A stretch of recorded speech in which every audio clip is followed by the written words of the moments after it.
One, two, three, go. So there has been this news making the round that one Miss Zainab Mohammadu also will be facing trial for the Sharia in the Sharia court, and she is likely to be sentenced to death for converting from Islam to Christianity. And that has sparked a lot of outrage on the internet because people are wondering, why is it that in this north the distraction we always have is religious distraction. VDM criticized the Sultan of Sokoto and the people were calling for his head, and we have these corrupt politicians who are from that place who have impoverished their own people out of their own very greedy nature, and these people are not there, trying to call for the heads of these politicians. And what they said was that she converted to Christianity and then she was given, I think, 21 days, which I think someone has come to say that there's something like that in Quran, that when the person converts to another religion and the person should be given like 21 days. If the person doesn't change, the person should be taken down. And there is even an instance of that in the Quran, according to one video I watched on TikTok. But the height of this one was that in this 21st century, a girl of 21 was being sentenced to death over conversion to Christianity. And we have a lot of Christians converting to Islam. We do not see us calling for their head. But now their government has come out to claim that that news is fake news. The story emanated from Zamfara State, and the governor of the state has debunked the story, claiming that one Zainab Mohammadu, a Christian convert, is set to stand trial in Sharia court on Friday for switching religion. So let's just believe it is true, because he said that this is a mischievous piece of news and that is fake. And if you check the girl, very pretty young lady, I was like, wow, this girl is beautiful. And so it was all over social media. But of course, fake news abounds a lot in social media, so it's not everything we take. We have to take some of them with a pinch of salt, but in the end we still have to just make sure that if it is whether it's true or false, we should create attention and awareness so that things like that will not be happening, and then innocent people will just be killed because they are converting, switching religion. And then another thing that has gotten my attention is this line Reno Omokri. You know him, one of the kings of all deceivers, the man who has been seen as a political mercenary by El-Rufai, and who is also known as Mr. Sims. That guy can change black to white. All he does right now is usually to attack Peter Obi and all of that. So people now have been surprised that this man, you've been supporting Tinubu, and we know the way you support whoever you're supporting, you support with all your life, and when you go against them, you go with all your life. So this same man that went to London, staged protest and called Tinubu drug baron, drop out, this, that, and all of that. And now we see him fight anything. If Tinubu coughs, he's going to say something political about it, that wow, that coughing is going to bring about the betterment of Nigeria and all of that. And he likens everything to Peter Obi, who is not in power. And now someone now questioned him recently in his Twitter to say, read my comments, Saraki.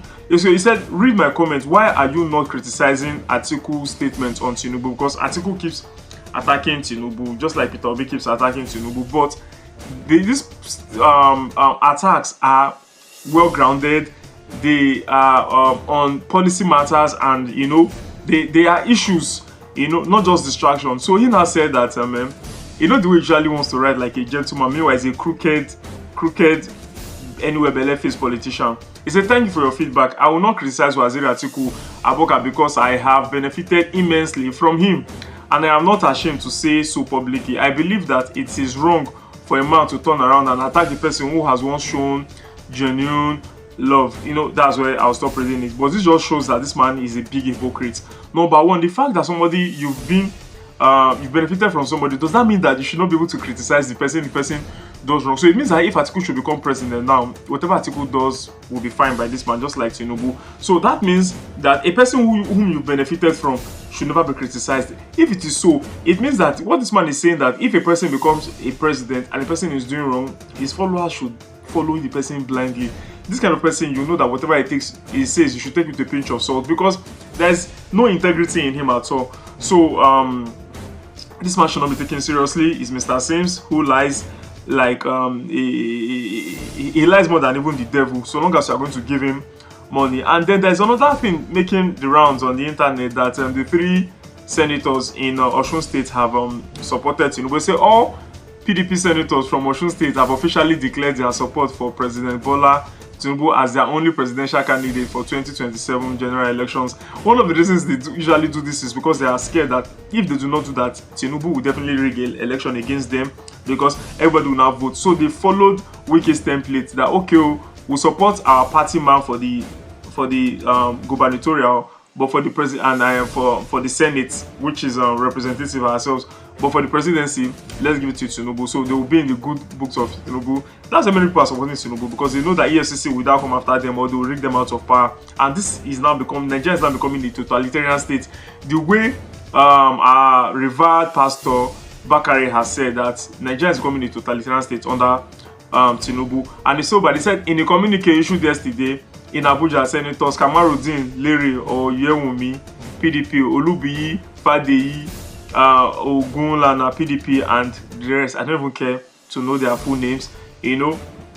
Have decided that they're going to throw their weight behind Tinubu, and this just shows that these people are hypocrites. They do not care what the people who elected them, if they were actually elected. But I believe the PDP people who are from Osun were actually elected because it's difficult to win against an APC person in this Tinubu's APC administration. Everything has just been messed up. So it's still good, but we've just seen that these three things have talked about. The girl who converted and allegedly is facing trial, but the state governor has come to debunk that. Mr. Reno Omokri, or the line Reno Omokri, who is now saying he can never criticize Waziri Atiku because of what he has done for him. That means he's expecting Tinubu to also do something for him. What Tinubu has done something for him, and Peter Obi probably has not done anything for him because Peter Obi does not give money, so definitely cannot support Peter Obi. And then finally, these three House of Assembly people who are actually supporting Tinubu now, but we all know that probably they're doing it under duress because either they will lose as a result of rigging or they'll lose as a result of facing EFCC trials and all of that, which eventually will not be good for them. So I will not really blame them as much as I will blame some people. So these are just my updates. Let me know your thoughts in the comment section. I remain your boy Ernest Omozupa Adeboye Kojex. Please remember to like, share, subscribe, and comment. Signing out. Peace.